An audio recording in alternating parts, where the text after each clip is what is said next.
Bonjour et bienvenue à cette vidéo sur les fonctions exponentielles. Dans celle-ci, on va explorer comment est-ce qu'on fait pour résoudre des fonctions exponentielles, c'est-à-dire trouver la valeur de l'exposant. Pour pouvoir faire ça, on va se fier beaucoup aux lois des exposants. Alors, un petit rafraîchissement de mémoire ici sur les lois des exposants. Elles sont affichées à l'écran. On va s'en servir dorénavant. Alors, disons par exemple, j'ai l'équation exponentielle 5 exposant x est égal à 2x plus 3. Et ce que je veux ici, c'est trouver la valeur de x. Bien, il y a deux façons qu'on peut résoudre des fonctions exponentielles. Certaines peuvent être faites algébriquement, mais seulement certaines. On verra dans quelques minutes. Et on peut toujours résoudre toute fonction exponentielle graphiquement. Et justement, cet exemple ici, c'est une fonction qui se résout uniquement de façon graphique. Alors, comment est-ce qu'on va faire ceci? Bien, ça va prendre un outil technologique comme la calculatrice à affichage graphique. Et dans Y1, on va faire le graphique du côté gauche de l'équation, c'est-à-dire 5 à la x. Et dans Y2, on va faire le graphique du côté droite de l'équation, c'est-à-dire 2 à la x plus 3. Ça va nous donner deux graphiques. On va trouver le point d'intersection avec la fonction intersect de notre calculatrice. Alors voilà, j'ai rentré 5 à la x et 2 à la x plus 3 dans mon Y1 et mon Y2. Je vais appuyer sur Graph. Et voilà mes deux équations. Maintenant, le problème, c'est que je ne peux pas voir le point où ils vont faire leur intersection, qui serait en haut ici à quelque part. Alors, j'ai besoin d'agrandir ma fenêtre. Dans Window, on va aller plus haut dans le graphique. Valeur arbitraire ici de Ymax qui est 100. Et on peut voir qu'on a une intersection juste ici. Alors, je vais maintenant aller dans Second Calc, ou le bouton Trace. Et je vais déterminer intersect. Alors, le point d'intersection, il va me dire de me placer sur la première courbe. Bien, présentement, je suis sur 5 exposant x. Je vais faire Enter. Il va changer à la deuxième courbe. Juste pour être certain, on peut regarder en haut ici 2 exposant x plus 3. Et oui, c'est bien ça. Je paye sur Enter encore. Je ne veux pas qu'il devine le point d'intersection. Je veux qu'il me détermine le point d'intersection. Donc, j'appuie sur Enter une troisième fois. Et on détermine que le point d'intersection est le suivant. À 2,2694, etc., 38,57 environ, c'est là où on intersecte les deux lignes. Alors, la valeur de x serait environ 2,269.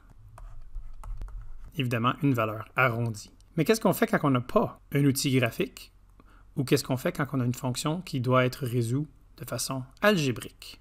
Bien, si on est demandé de résoudre algébriquement, on doit se fier au principe que une base exposant une certaine valeur, si elle est égale à une même base, peu importe quel est l'exposant de cette deuxième base, si ils sont égaux au niveau de la base, dans ce cas-là, les exposants sont égaux aussi. Alors, par exemple, si j'ai 2 exposants x est égal à 2 exposants 2, et cette équation pose la question 2 exposant quoi donne la même chose que 2 exposant 2, bien ça doit sûrement être 2 exposant 2. Alors dans ce cas-là, on peut laisser tomber les deux bases quand elles sont les mêmes, et on regarde uniquement les exposants, x est égal à 2. On en fait un autre, j'ai 64 est égal à 2 exposant x. Présentement, ils ne sont pas égaux au niveau de la base des deux côtés. La base ici, c'est 2 et la base ici, c'est 64. Alors, 64 exposant 1. Fait que je ne peux pas faire mon petit truc tout de suite, mais je peux réécrire 64 sous la forme d'une puissance de 2. Alors, 64 divisé par 2, il reste 32. 32 divisé par 2, il reste 16. 16 divisé par 2, il reste 8. 8 divisé par 2, il reste 4. 4 divisé par 2, il reste 2. Donc, 1, 2, 3, 4, 5, 6. Donc, je peux dire que 2 exposant 6 est égal à 2 à la x. En d'autres mots, j'ai réécrit mon 64 sous la forme d'une puissance de 2. Et maintenant que mes deux bases sont les mêmes, je laisse tomber les bases et je sais que x est égal à 6. Et pour vérifier, on peut faire 2 exposant 6 sur notre calculatrice. Et oui, ça nous donne 64. Encore un autre, j'ai 81 est égal à 3 exposant x plus 3. Je vais essayer de réécrire mon 81 sous une forme de puissance de 3. Alors, je le divise par 3, il reste 27. Je divise 27 par 3, il reste 9. Je divise 9 par 3, il reste 3. Alors, mon 81 se réécrit sous la puissance de 3 exposant 4. Maintenant que j'ai la même base, 4 va être égal à x plus 3. Et là, je fais de l'algèbre simple, c'est-à-dire x est égal à 1.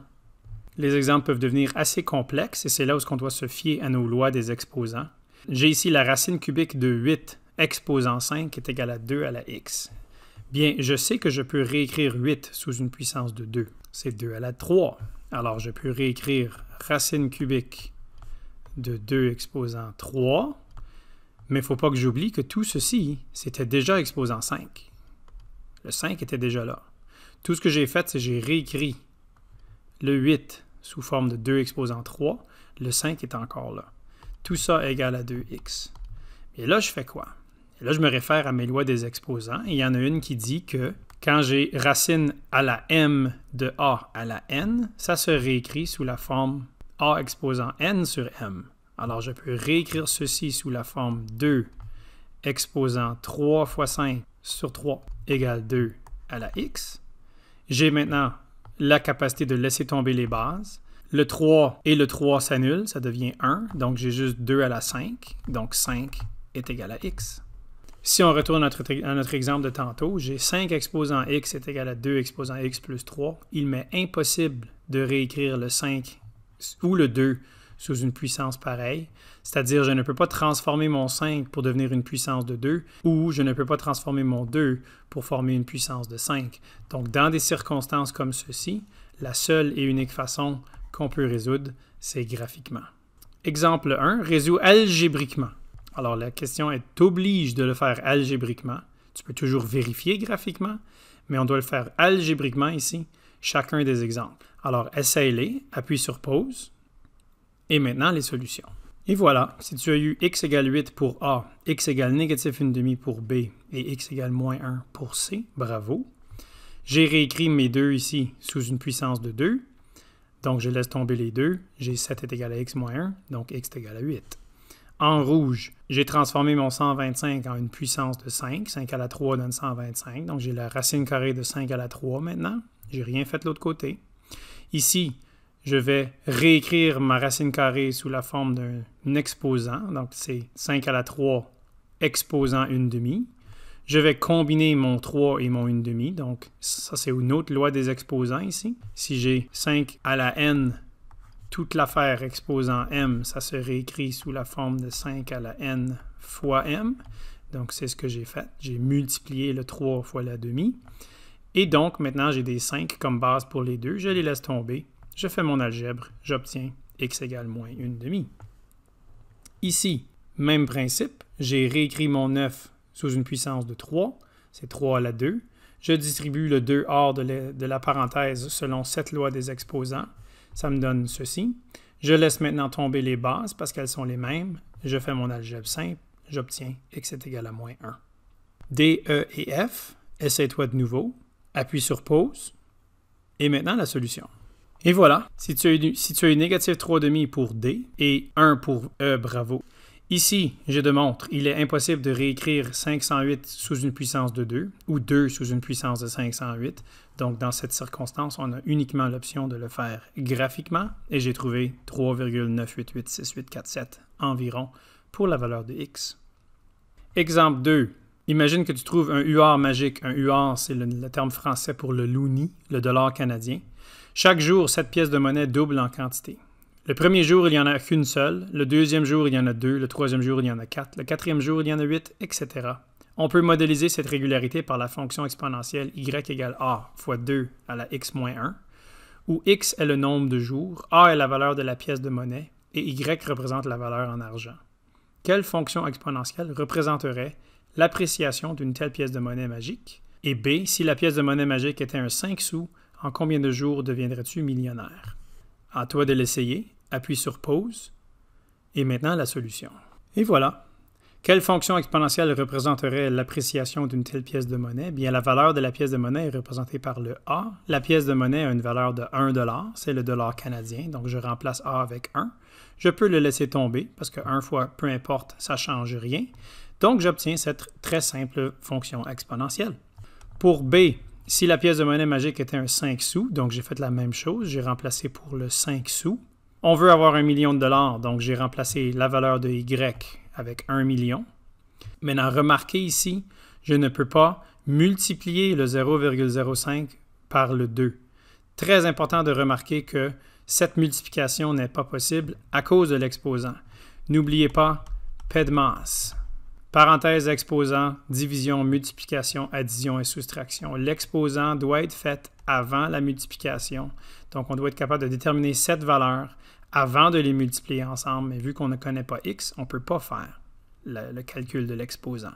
Donc, je me débarrasse du 0,05 en divisant les deux côtés par 0,05, qui me donne 20 millions sur ce côté-ci et 1 sur ce côté-là. Donc, nous avons cette fonction. On pourrait essayer d'exprimer le 20 millions sous une puissance de 2, ou on pourrait le trouver graphiquement. Dans ce cas-ci, j'ai résolu graphiquement Y1, Y2, et j'ai trouvé le point d'intersection, qui est 25,25. Donc, la réponse à la question, j'aurais pas tout à fait 1 million au début du 25e jour, et j'aurais au-delà d'1 million au 26e jour.